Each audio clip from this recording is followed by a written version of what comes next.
So, what do you do when the very thing God gave you broke? You broke it. It didn't break on its own. God didn't break it. You broke it. What do you do? What do you do when that precious thing that God gave you, maybe you've asked for it. Maybe you asked for it a long time. And then it broke.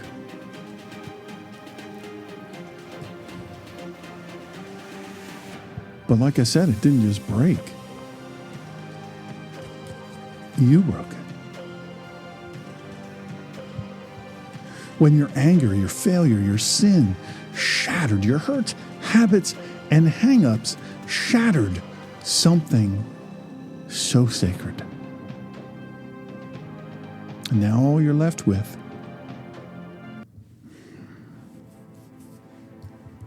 is rubble. Tonight we're not talking theory. We're not talking theory here. We're talking granite. We're talking sweat and obedience and redemption written by the very finger of God. Moses didn't just hike up Sinai with empty hands. He had to cut the stone himself. He had to bring the tablet before God would write on it. So I have one question for you. Are you willing to carve what God is waiting to inscribe? Are you? Well then, you're ready to join us.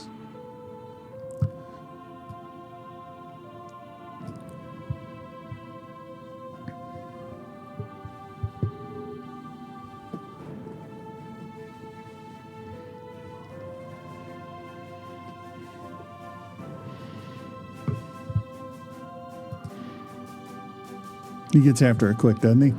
Well, welcome. Okay, all right.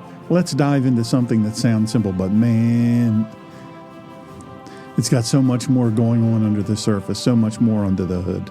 My buddy Dennis asked, and you'll see throughout this, there's multiple questions. In fact, a couple of the questions are interwoven that he literally just asked me, I don't know, maybe an hour before the podcast, maybe not. And I thought, should I try to interweave these, answering the questions into the podcast? So I rewrote the podcast real quickly and moved stuff around. And I was trying to do that, and I must have messed something up. And it actually wasn't going out. The podcast wasn't going out to anybody. It was, let's see here. Now we're going out to Rumble, X, Twitch, Facebook, Instagram, and of course the YouTube channels. And so I apologize to the folks that might have to listen on playback and they got all jammed up. And I hope that you'll click back on it. But it was something that I did. I'm sure I did something wrong. I think maybe after you write a podcast and then you put it into the system, the Ecamm Live system, because it's coordinating with YouTube and Rumble are the two primary places that I stream to, the two major platforms, and then we bounce it out to all those other places I mentioned, Facebook and X and LinkedIn and all that. I think we're going to stop streaming to Instagram because there's so many problems with it. Anyway, all that said, he said, you don't need to know all that, I guess, but that's kind of what we went through. So literally, I go live and there are no connections, and everything went black or disappeared, and so I had to recreate it in just a matter of minutes. It was nuts. So my buddy Dennis asked me a little bit of time back. So how did Moses cut the stones? Now Dennis is he's a veteran and a buddy from Honor the Warriors Foundation and just a great friend. But Dennis has a unique and interesting mind in that he thinks of the details, He thinks of the details maybe that nobody else will think of. And so he said, how did Moses cut the stones, and what kind of stone and tools did he use? And I love this question because when we go back to the text and then we dig into the Hebrew, by the way, welcome everybody that's listening. Welcome if you're listening on playback. Welcome also if you couldn't stand the sight of my face and you are listening on playback on audio only and any of the podcast locations, iTunes, iHeartRadio, Spotify, any of those. We're all over it. If you would, just click a thumbs up there or a follow or whatever the case may be. I appreciate that. We're trying to grow those platforms. Also, we're trying to grow Rumble. So if you could go to Rumble, True Word Faith for Life, and click on follow. There it's follow and not subscribe. Follow and click on the little bell for instant notifications. You'll get notified of all the broadcasts, and it helps us. And what we're trying to do is I'm wary of YouTube. YouTube hates religion. Google hates religion. So hates faith. And they've made that very clear. So I could just disappear from this. And so we want to have a platform built to coincide. And so we're going to be doing some, I just did a Rumble-only podcast, special, so quick little thing. And we're going to be doing more of that. Anyway, but thank you for subscribing, those of you who have subscribed. We're up over 3,000, I think, now, and which is super, it's cool. It's a super cool thing. We do have to advertise. That's a cost that we didn't anticipate. I didn't realize that really is how it works, but that is how it works. And unfortunately, what are you going to do? You know, really and truly, what are you going to do? Because it works how it works, you know, and you just got to deal with it. You just got to deal with it. So I hate that. I don't love that it works that way, but it does. So anyway, it says there's 2 waiting for the other podcast, but that's not ever going to happen. So when we go back to the text and we dig into Hebrew, when we bring, I brought up the advertising. Several of you have asked me how you can help, help what we're doing here. If you appreciate what we're doing here, if you don't, I certainly understand that. You can donate to the podcast through Zelle. You can use PayPal. PayPal is very expensive. They deduct their fees, which I don't have an issue with that. But Zelle is very, very safe. Essentially, it's bank to bank. So it's not essentially, it is bank to bank. So it's very, very secure. And we do have a few people who have given. Very, very thankful for that. They haven't said to say their name, so I don't want to violate anything. But if you do want to give, that's the way to do it. Zelle or through PayPal. Anyway. Oh, also, I forgot to say this.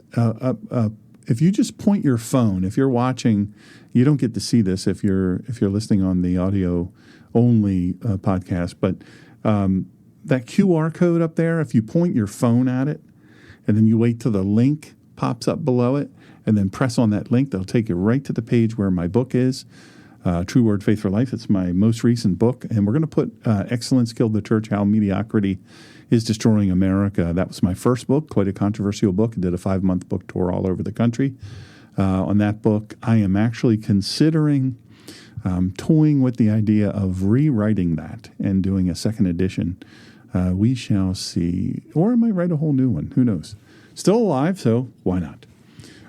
Anyway, you click on that QR code, or you shine your camera at that on your phone and then press on the little deal and you're good to go. And we take all of the profits from that book and we pour it into what we're doing here. So so when we go back to the text, we dig into the Hebrew when we bring the ancient Near Eastern context. Because remember, this is happening in the ancient Near East. This is a different world. We're not living here. So I did a podcast on Friday. I'd love for you to listen to. If you've never listened to anything I'm doing, this is the first thing you're hearing. I would love for you to go and listen to what does today mean, not what you think. That was on Friday. And so all of my stuff you can listen to for free. on YouTube or Rumble, and so that one was on Friday, and I would love for you to hear that, because there's several things that I said in that ironically there's some connections here that you wouldn't think would be here. But the ancient Near East, this is where it's happening, and I talked about in that episode, punctuation. Let's eat, Grandma. Let's eat, Grandma. Listen, punctuation is important, and so understand the ancient Near East, because Hebrew wasn't written; it was all 3-letter root words, and it wasn't written with any kind of punctuation or capitals, or it was just all one size, and it was right to left, not left to right. So in the ancient Near East, it's a different place, different world. So it opens the you almost have to use your imagination, and I like doing that because I like to try to visualize certain things, but you have to use your imagination and try to imagine what in the world would it have been like. It was so crude. Not crude in the sense of a crude joke, but crude in the sense of everything was so basic and just crudely made. There just wasn't a lot of fancy pants stuff, right? It was it was a very basic. Everything was very basic. So there's this amazing picture. We're seeing this amazing picture of covenant, obedience, and divine partnership. So let's go to, if you're writing these down, Exodus chapter 34, verses 1 and 4 from the Complete Jewish Bible. Adonai said to Moshe, which is God said to Moses, carve 2 stone tablets like the first ones. What? Did I miss something? Let me go back. Adonai says to Moshe, carve 2 stone tablets like the first ones, and I will inscribe on the tablets the words that were on the first tablets which you broke. Did you ever read that before? Did you ever read that? Have you ever read that and gone, what's he mean? First tablets that he broke? What's he mean he broke?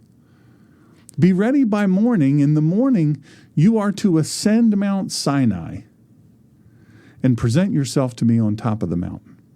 So Moshe carved 2 stone tablets like the first. Then he got up early in the morning, and with the 2 stone tablets in his hand, so he was able to carry them, ascended Mount Sinai as Adonai had ordered him. Now don't miss this. In Hebrew, that verb, carve or cut, is, again, it's a 3-letter root. And that word that he uses here, it's a verb, carve or cut, is pesol. Pesol. It's used in the verb form here, pesol lekha, meaning cut for yourself or carve for yourself. This isn't the same as picking 2 rocks up off the ground. By the way, how do I sound? If you're in chat, how do I sound? If you could just let me know, that would be great. Let me just take my phone out of my pocket. Don't know why I have it in there. There we go. I better turn the ringer off. Anyway, happy Father's Day, by the way. I apologize for not mentioning that. We have a lot of fathers that listen to this, and if you're a dad, happy Father's Day. And let me say this. I heard this today in a great message by Jason at Virginia Creek Chapel. Jason preached today, and Brother Pastor Russ was over there and amening, and that's right. I love to preach with feedback, and he gives it. And so Jason talked about, different types of fathers. I do a sermon similar to this, and it's hard for me to get through. If you know my past and you know my story, you would understand why it's hard for me to get through. But he talked about the dads that they seem to do it all right, and they did well. They did well, and the kids are good, and it's all good. And then there are those not so much, and things didn't go so well. And maybe you were the the reason for it. And maybe as a dad, you just broke things. You just tore things up, and you didn't mean to. You didn't mean to. It was an accident. You just said something wrong, did something wrong. You didn't know you were doing it wrong, and boom, here we are. There's a lot of hurt feelings and tough stuff. And then maybe you're the dad that really jacked. You had a lot of hurts, habits, and hang-ups, and you jacked it up. You just jacked it up so bad with your wife, with your children, with your reputation.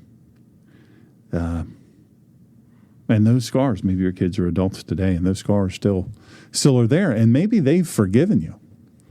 Maybe you've asked for forgiveness 1,000 times, and maybe they've forgiven you. And maybe they haven't. But if they have, you need to let it go. And so that was a great point that Jason gave today. So happy Father's Day, no matter what kind of path you had. There's today and tomorrow, and the next day maybe. Maybe tomorrow. So get it right to the extent that you can. Get it right. Make it right. And even if you can't make it right, sincerely and humbly apologize if you were the one that your hurts, habits, and hang-ups jacked everything up and it got all ruined. Anyway, this isn't the same, pesol, lekha. This is not the same as just picking 2 rocks up off the ground. This is craftsmanship. This is hard labor, and this is sacred. This is sacred preparation, and this is key. Moses had to prepare the tablets. Do you understand what I'm saying? Moses had to prepare them. If I don't know, maybe I wish I could see a show of hands.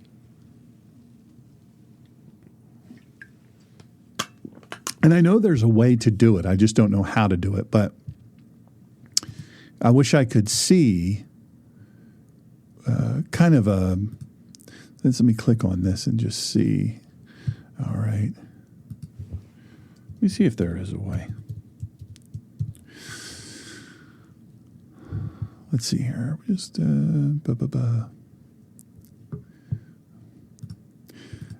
I don't know. Anyway, I don't know. There's got to be a way to do it. I just don't know how. I would love to see a show of hands that, where you're coming from. Maybe if you're a dad. And, I mean, you don't even have to be a dad. You can be a mom. Have you ever read this passage, and have you ever picked up on this, that it had this detail in it? And it's a very brief. Boom. Here's the instruction from Adonai to Moshe. Well, hey, look, Moshe, here he is, leading these people like herding cats. And Moses, which his real name was Moshe, because Moses... If you called out, hey, Moses, he would know who you were talking to. Moses had to prepare the tablets. But God said, I'm going to write on them. God says, you do your part and I'm going to do mine. You bring your obedience, you bring your effort, you bring your tools, and I'll bring my presence, my word, and my inscription. This is how partnership works. This is how holy and divine partnership works. Now let's talk stone. Dennis asked what kind of stone it was. It's a good question. What kind of material are we dealing with here? Well, the Bible doesn't name it outright, but we know Sinai isn't known for soft stone. He sent them to Sinai, but Sinai really is more of a hill, by the way. So we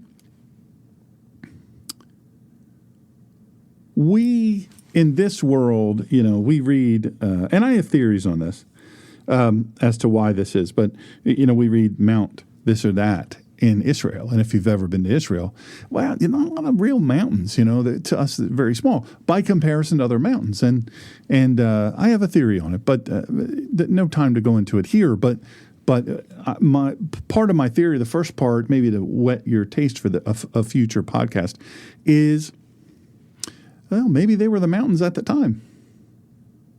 Maybe this whole time thing, billions and billions of years, maybe not so much. I don't know. Not for nothing. We'll ask God when we get to heaven. I'll tell you what, I'm not going to ask. I'm not going to waste my time. Oh, wait, I don't have to waste my time because he says I'll know. I won't have need for questions. I'll know. All the questions will be answered. So most scholars agree it was most likely granite or this rock called diorite. They're both very hard stones, by the way. They're found all over the region.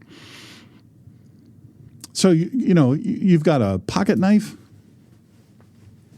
My son gave me this one. By the way, thank you to my children for their very thoughtful. Father's Day gifts. Very nice.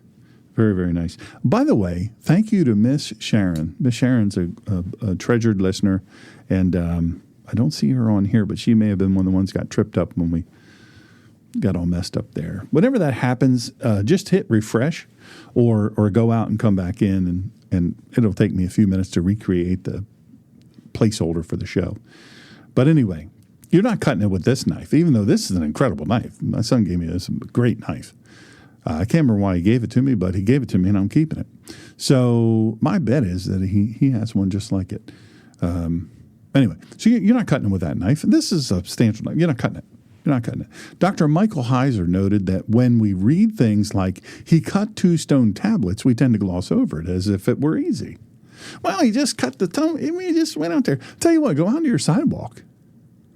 Go out on your sidewalk and just take a penknife and try to carve your name in it. That's much softer, right? That's just sand, mud, and some stuff. It's much softer. He cut 2 stone tablets. And we read that and we go, oh, okay, he cut 2 stone tablets. Okay, well, cut 2. Must have gotten out there and...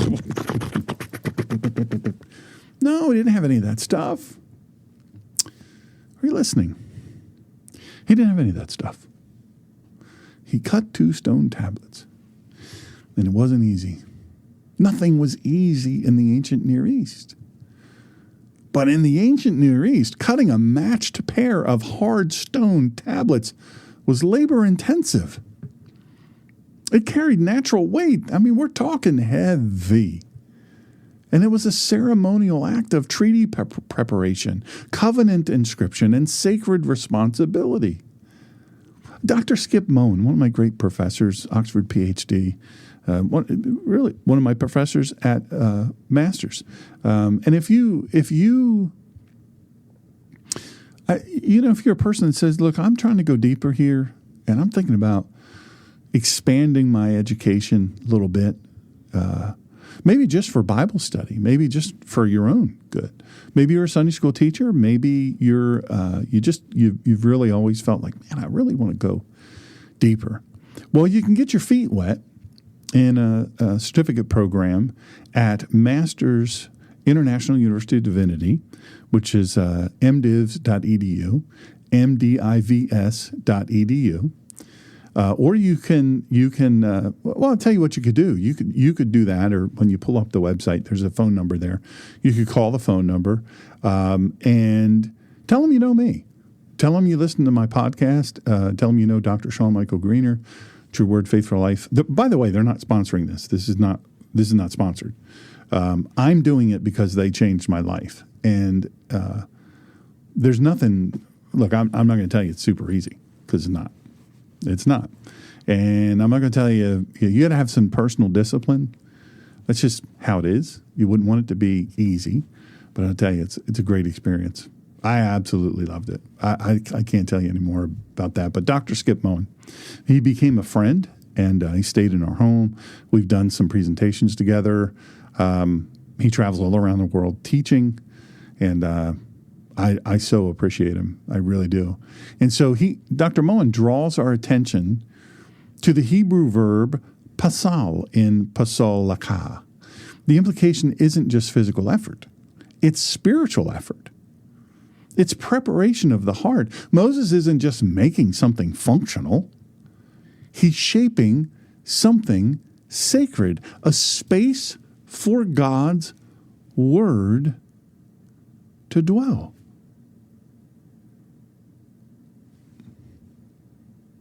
Are you listening? I want you to, in your mind, remember I said, I like to visualize things. I want you in your mind to think, let your mind go there. Okay, he's got these 2 giant rocks. They're cut into a tablet. Hey, Miss Kim. Hey, Nicole. Hey, Miss Colleen. And everybody else who's listening in Cognito. Think about it. This is a lot. It's a lot.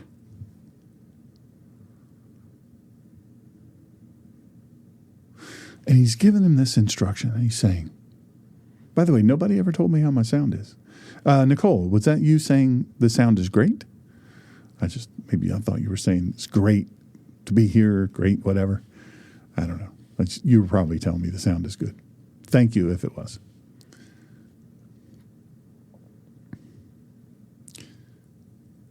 You may have read over this great old...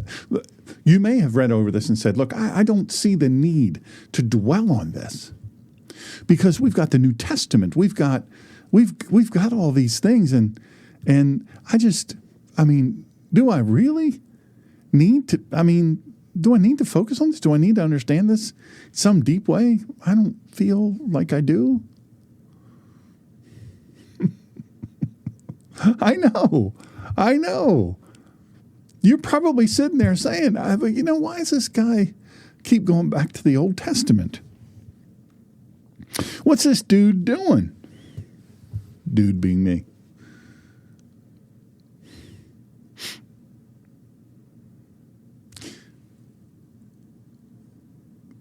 Some might say,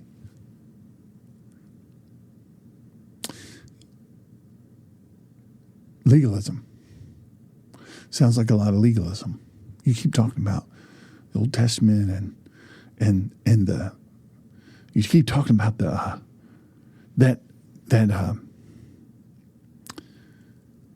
Ten Commandments and Torah and all this. And I just don't. We're in the age of grace, man. I came not to abolish the law, but to fulfill it. The word of the Lord. Thanks be to God. The reason we've got to know, the reason we've got to understand how these 10 Commandments came to be, not just glossing it over like some quick thing, is we've got to understand how precious this is. We've got to understand what's going on here. The surrounding things, the context, the cultural context, the Hebrew, the Aramaic, and the culture that's present here.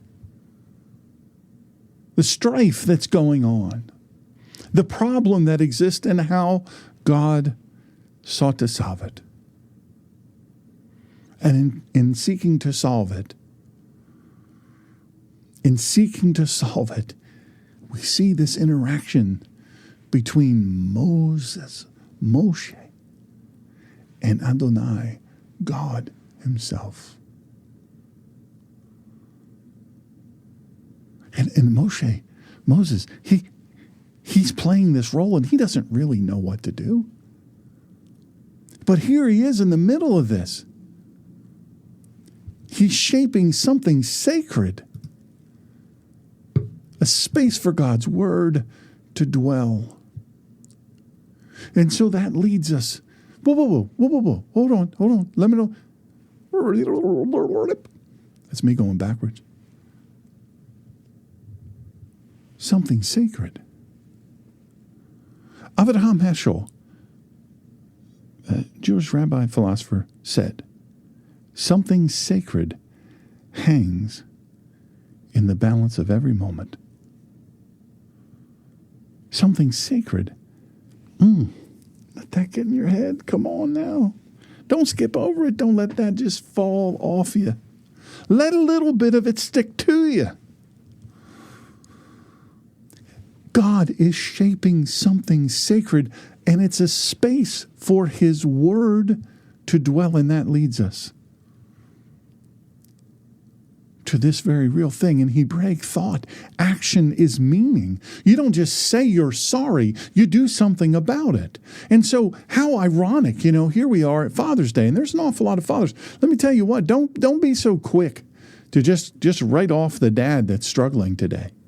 Don't be so quick to just go, I don't know what's wrong with him. He might be ashamed. He might be embarrassed, especially if his kids are grown. And he feels like it's too late. He feels like it's too late. He thinks there's nothing to do. It's just like Jason talked about today at Virginia Creek. He might be one of those dads that really messed up. Maybe it was his fault. Maybe it wasn't. But it fell to his shoulders. And now everything's jacked up with his children. He doesn't feel like a good dad.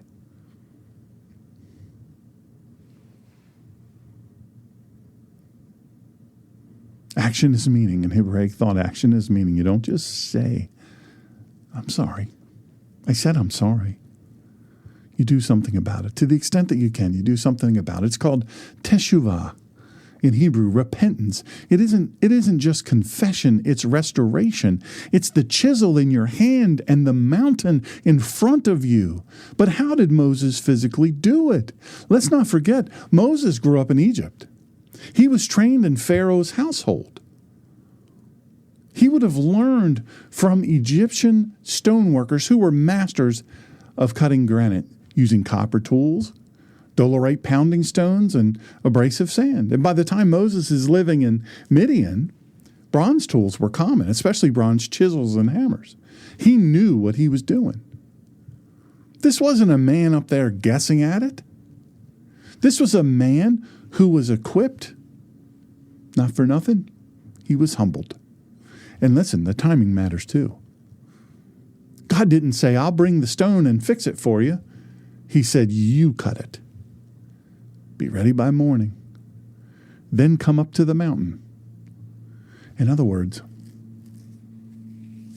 put in the work. Put in the work.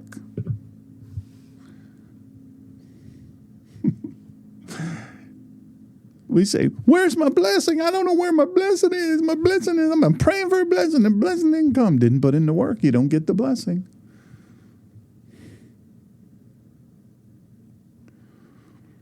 Jim Rohn used to say, don't bring me your need. Bring me your deserve. You want to have a lawn? You better plant the seeds. You better water it. You better tend to it. You want a beautiful garden with lots of wonderful vegetables and fruit? You better plant a good garden. You better till the soil. Better keep them weeds out. Better keep the deer and the bunnies off of it. Better keep it watered. Come the end of the season and you see everybody else with their great harvest and you look around, well, I really need some vegetables. It's not how it works. Put in the work. Then show up. God says, I'll meet you there. Look, this isn't punishment. This is invitation. God says, if you're willing to prepare something sacred, I will make it holy. Now, let me take you even deeper. You remember the onyx stones in Exodus 28, 9 through 11? Now, by the way, if you're writing these down, I'm going to give you a little tip. I peeked off of Miss Sharon today. Miss Sharon takes notes very similarly to how I do it. And so if a pastor or a teacher shouts out a reference and it has a number, write the numbers down first. You're more likely to remember the name of the book, the book of the Bible. You're more likely to remember that than you will. That name you're going to remember. It's one thing.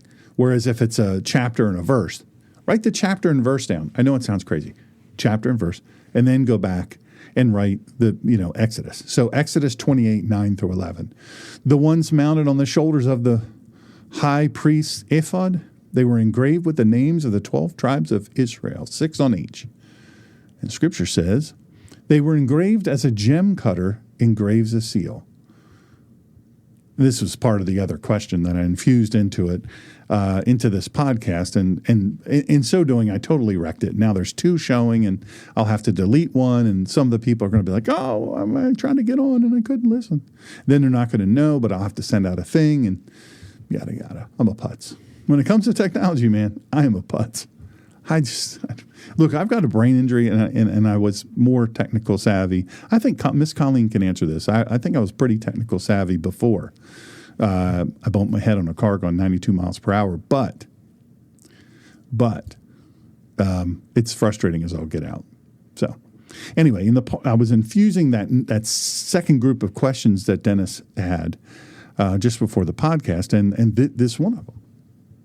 So we don't know the exact size of the stones, by the way, but traditional sources like Josephus, great source. I love reading Josephus, and I'm going to do. Holy moly! This is a big one. And they don't pay me. They'd probably be appalled if. Let me put it here. The Complete 100-Book Apocrypha, Expanded Edition 2024. It's more than 1,000 books via a digital library, and it's in the literal standard version. So anyway, there's a lot of writing of Josephus in there. And I like Josephus. I like him. And they suggest that they were around 2 to 3 inches in diameter. These weren't decorative stones. They were functional, beautiful, and heavy with meaning. And so, by the way, they would engrave in reverse as a seal. And the reason they did that, they would press the stone. I'll talk about this in a second. They pressed the stone up against clay, and it would leave that's what they could duplicate them that way, by pressing that stone into clay. And it would be proper and correct when they pulled the stone away. It's fantastic. I mean, you talk about the early rudimentary ways that they did things. But this was careful planning and craftsmanship. So when God says to Moses, pesol, lekha, it echoes the care of the seal maker.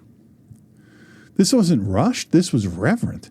Let's not forget Exodus 32:20. When Moses comes down the mountain and sees the golden calf, it says he burned it with fire, ground it to powder, and scattered it on water and made the people drink it. Did you ever read this? Have you ever read this? Look, write it down. Exodus 32:20. I'm not making it up. Read it for yourself. When Moses comes down the mountain and he sees them doing this terrible thing, he sees them, we want something to worship like the pagans. We want a thing. We can't see God. We want a thing. We do it too. We can't look back at them and go, you bunch of idiots. Look, we can't do that. We have to look at the context, and we have to say, hey, they weren't idiots. I'm an idiot. I have the Bible. I have 50-some Bibles here. And I still don't follow it all the way all the time. I still don't understand it all the time. I still don't understand how and why God would even want to talk to me, let alone give me some sacred instruction. And Moses, here he comes. He's coming down this mountain, and he sees the golden calf, and he's mad. And he burns it with fire, grounds it to powder, scatters that powder over the water, and he made the people drink it. Why?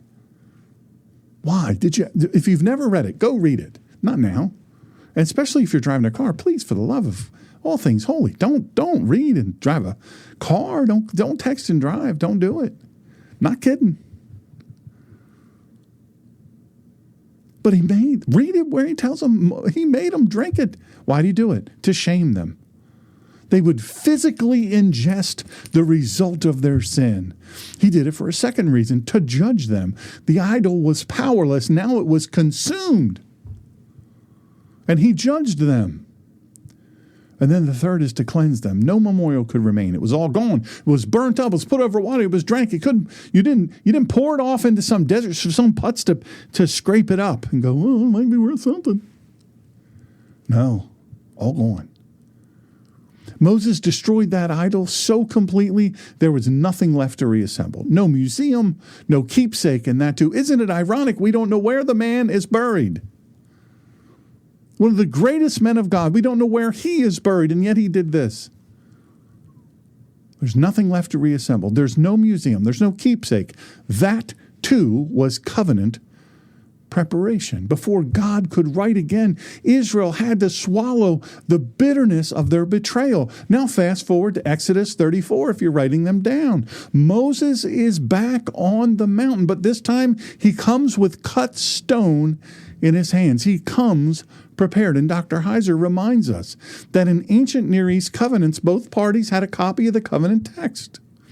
Both parties were making a covenant here. I'm making a deal with you. Let's say I have that big garden that I do tend to, and I know I'm going to have a great harvest. I believe God will show grace to me and let the rains fall, and there won't be too many weeds for me to pull, and there won't be so many animals eating at my carrots before they can thrive, and my lettuce and whatnot.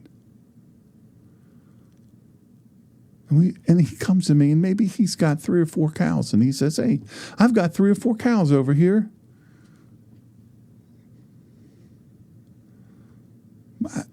One too many. But I don't have a garden. I'm not great at gardening. So I'm just wondering, can we come up with something here? Maybe if you're willing, maybe I give you 150 pounds of meat off my cow. I'll butcher it. Don't worry. I'll give you the meat off of my cow. Or my goat. Whatever. Look, man, you pick the animal. I'm picking the example. You pick the animal. It's up to you. He says, hey, man, I'm going to have all this. But I sure would like some vegetables. Can we strike a deal? Both parties. There was no question as to what the covenant, both sides of the covenant were. Listen, in Israel's case, both tablets were placed in the Ark of the Covenant. Why? Because God wasn't sending Moses off with his own version. God would dwell with his people. God would dwell with his people. That's why you say, I don't like all this talk about the law. It's how God dwelled with his people. One space, one presence, one word. I think that's what God wants from us. He's not just saying, fix it. He's saying, join me in the fixing. He doesn't just say, hey, you broke this thing. How about you join me in the fixing of it? You broke it, you fix it. He's saying, join me in the fixing. Let's work on this together. This brings us to our moment right now. Look, I don't know what you've smashed in your life. I don't know. I know I've smashed a whole lot of stuff. I look back and I think, my goodness. Why did God let me live? I've smashed a whole lot of important stuff. And I don't know what you've smashed in your life.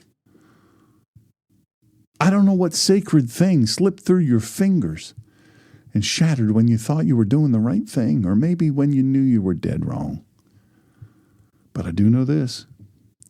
God didn't give up on Moses, and he hasn't given up on you. The second time God didn't hand Moses the tablets, he told him to carve them. That's the challenge. You want God to restore your life, your calling, your covenant? Then you better grab some tools. Do the hard, holy work. Carve out time. Carve out space. Carve out obedience. Look, the choice is this. Do you sit in the dust of your brokenness, or do you climb the mountain with the stone you prepared, trusting God to meet you there and right again? Because if you'll shape it in faith, he'll inscribe it in glory. That's the truth that we have to learn today. Join me tomorrow at 10 a.m. Eastern Standard Time on Rumble and on YouTube. True Word, Faith for Life with Dr. Shawn. God bless you.